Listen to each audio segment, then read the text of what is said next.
जय भीम साथियों। अगर आप चमार जाति का सही और सटीक अर्थ जानना चाहते हैं तो आपको ये वीडियो जरूर देखना चाहिए, क्योंकि हमने चमार जाति कब और कहां पैदा हुई है सभी जानकारी दी है। चमार जाति, जिसको कई राजनैतिक पार्टियां, राजनैतिक लोग और हमारे समाज के ही कुछ लोग अछूत कहते हैं, दलित कहते हैं, और यह सब उनका कहना किस उद्देश्य से है यह सबको पता है।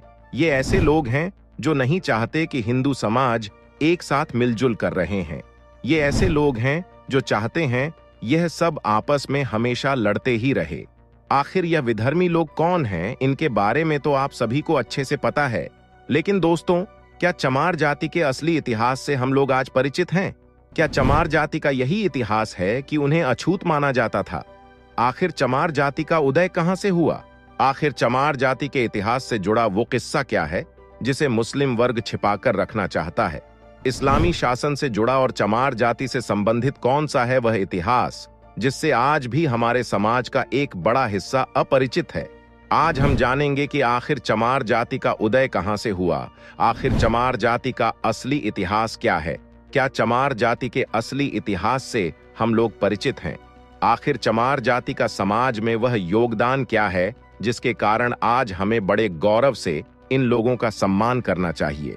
लेकिन असली इतिहास से हम परिचित ही नहीं है। शायद इसमें हमारी गलती नहीं, हमारे देश का एजुकेशन सिस्टम ही ऐसा है कि हमें जो चीजें जाननी होती हैं वह चीजें पता ही नहीं चलती। और सोशल मीडिया पर भी ऐसे कम ही लोग हैं जो इन मुद्दों पर अपनी बात रखते हैं, क्योंकि जातियां आपस में लड़ती रहे, हिंदू समाज बिखरा रहे, यही तो विधर्मियों का उद्देश्य है। और ये लोग नहीं चाहते कि असली इतिहास आपके सामने आए। तो दोस्तों, आज मैं आपको बताऊंगा कि आखिर चमार जाति का असली इतिहास क्या है। इसके प्रमाण भी आज मैं आप सभी के समक्ष रखूंगा।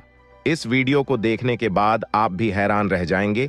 बस आपसे निवेदन है कि वीडियो को अंत तक जरूर देखिएगा। अगर वीडियो अंत तक नहीं देख सकते तो अभी इस वीडियो को छोड़कर जा सकते हैं। तो चलिए दोस्तों, शुरू करते हैं इस वीडियो को। उससे पहले यदि आपने हमारे YouTube चैनल द अंबेडकर साहब जी को सब्सक्राइब नहीं किए हैं तो चैनल को सब्सक्राइब कर लें और वीडियो को लाइक कर दें और वीडियो को शेयर भी कर दें। दोस्तों, चमार जाति के असली इतिहास को जानने से पहले चलिए हम थोड़ा विकिपीडिया पर इस जाति के बारे में खोजने की कोशिश करते हैं। जब हमने रिसर्च किया तो हमें विकिपीडिया पर जो जानकारी मिली वह बेहद हैरान कर देने वाली है। विकिपीडिया के अनुसार चमार जाति को चमरवंशीय भी कहा जाता था। ये एक समय में क्षत्रिय पहचान से जाने जाते थे, लेकिन मुगलों ने जोर जबरदस्ती से इन्हें चंबरवंशीय सूर्यवंशी क्षत्रियों को चमार नाम का दर्जा दे दिया।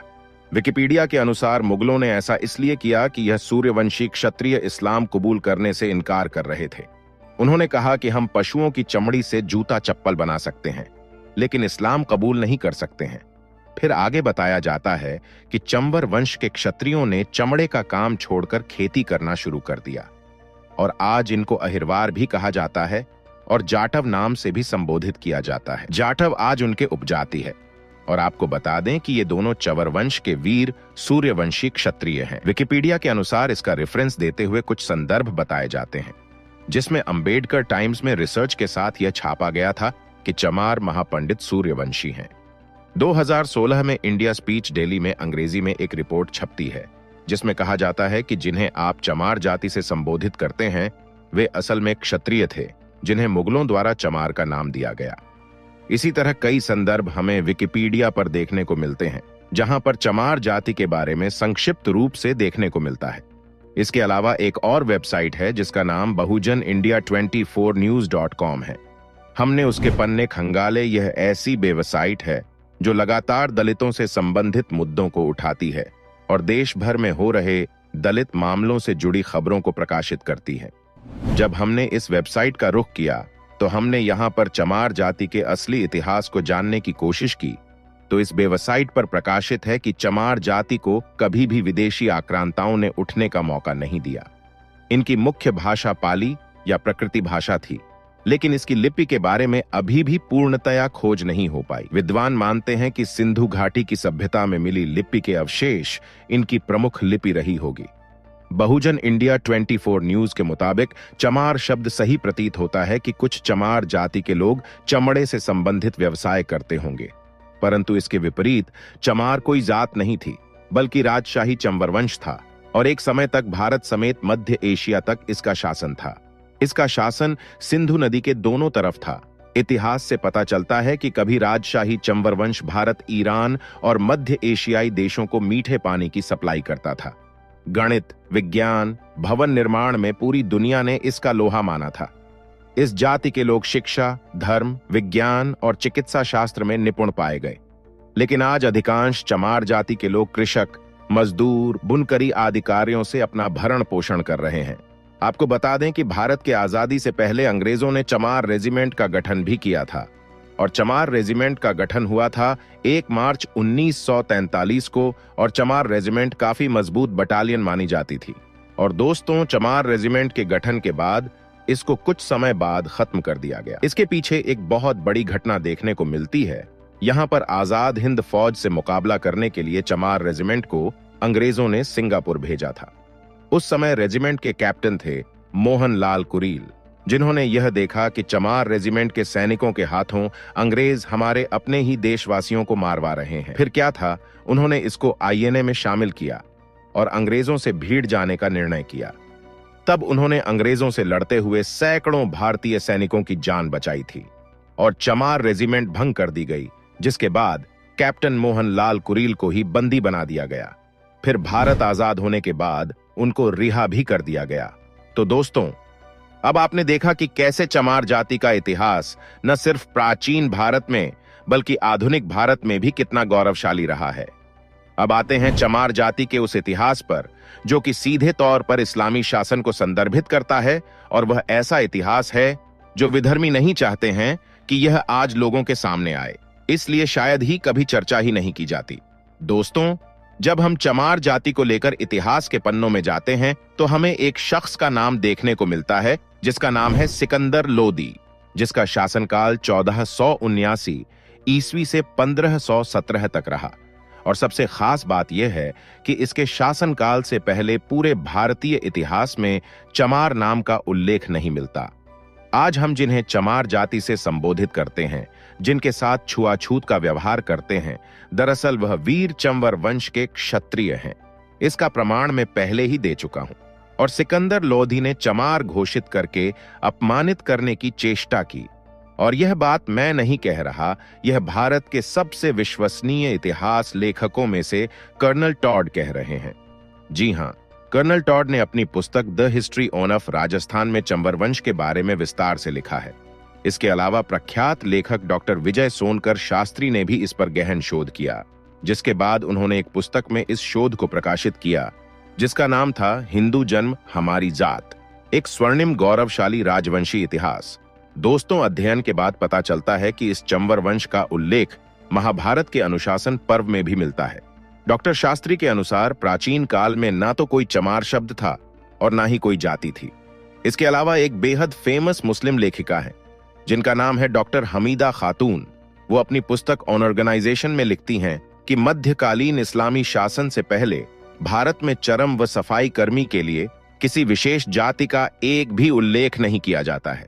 हिंदू चमड़े को निषिद्ध मानते थे, देह समझते थे, लेकिन भारत में मुस्लिम शासकों के आने के बाद इसके उत्पादन के भारी प्रयास किए गए। अगर आप सोचिए कि जब चमार जाति को हिंदू ही कहा जाता था और प्रत्येक हिंदू, फिर चाहे वह किसी भी जाति का क्यों ना हो, और वो चमड़े से आज भी घृणा करता है, और हमारे तमाम दलित भाई ऐसे हैं जो पूजा पाठ भी करते हैं। अब जरा सोचिए, जो लोग पूजा पाठ करते थे, जो हिंदू धर्म में आस्था रखते थे, आखिर वो चमड़े का काम कैसे कर सकते हैं? भारत में मुस्लिम शासकों के आने से पहले भारत में किसी भी प्रकार के चमड़े का काम नहीं किया जाता था, लेकिन जैसे ही मुस्लिम शासक आते हैं तब इसके उत्पादन के भारी प्रयास शुरू कर दिए जाते हैं और यह काम दे दिया जाता है चमारों को। लेकिन कैसे, चलिए जानते हैं। दोस्तों, तुर्क आक्रमणकारियों के काल में चंवर राजवंश का शासन भारत के पश्चिमी भाग में था और उसके प्रतापी राजा थे चंवर सेन। इसका क्षत्रिय वंश के राज परिवार का वैवाहिक संबंध था बप्पा रावल वंश के साथ। राणा सांघा, उनकी पत्नी झाली रानी ने चंवर वंश से संबंध रखने वाले संत रविदास जी को अपना गुरु बनाया था और उनको मेवाड़ के राजगुरु की उपाधि दी थी।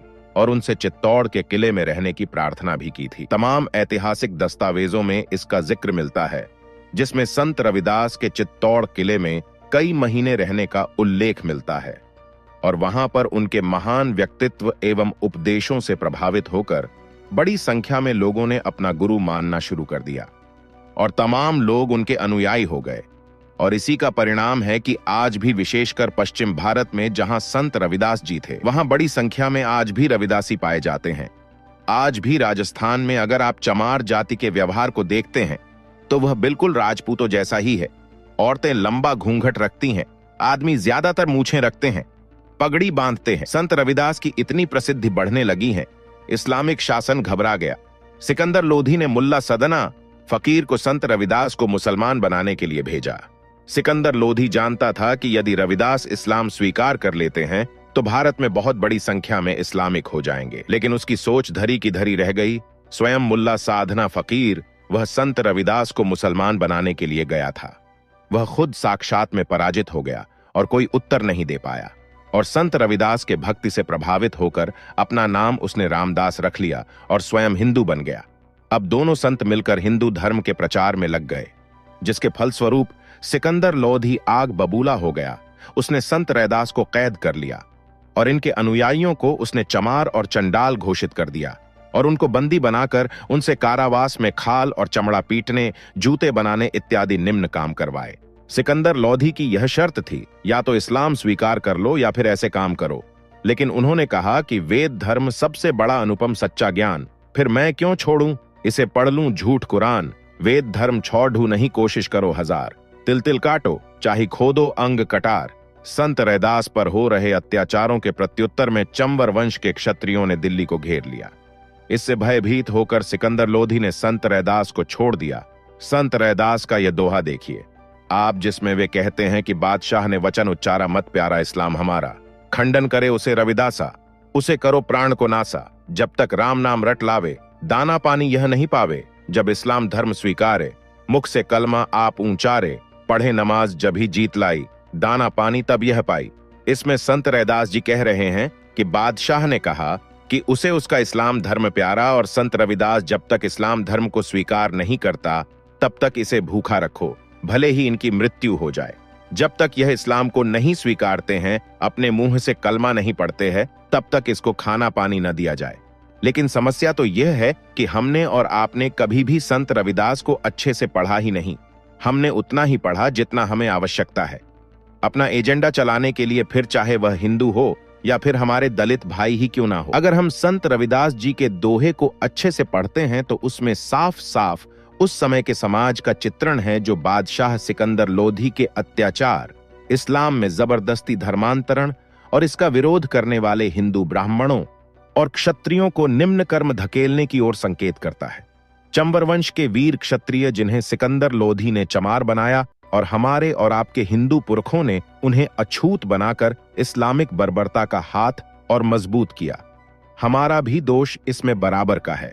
लेकिन देखिए, इस समाज ने दलित और अपमानित होना तो स्वीकार किया, लेकिन विधर्मी होना स्वीकार नहीं किया और आज भी यह समाज हिंदू धर्म का आधार बनकर खड़ा हुआ है।